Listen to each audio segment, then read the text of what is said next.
Hey, what's up guys, and welcome to another video. So it's 3 days later. I couldn't do pretty much a follow-up video for when I swapped out the resonator to the Dynomax. That's the, hold on, that was the Borla resonator.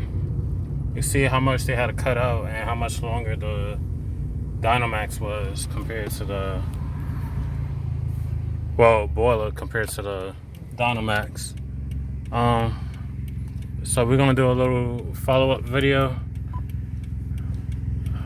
Hold on. As soon as these cars go by. Alright, so here we go. Hopefully it might pick it up.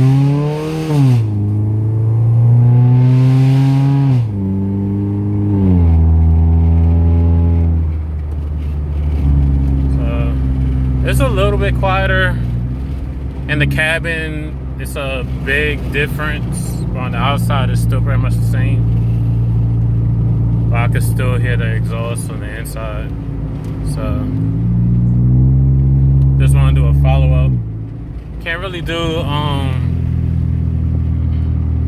anything else, but I had some videos coming up this week and hopefully uploaded this week, like the upgraded thermostat.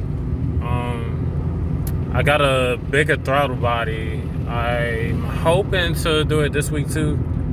It all depends on the weather. It's supposed to be raining again. That's also why this video is delayed, because as soon as I got the new resonator installed, it started raining, and it rained up to yesterday. Today's kind of clear. It's going for rain again tomorrow.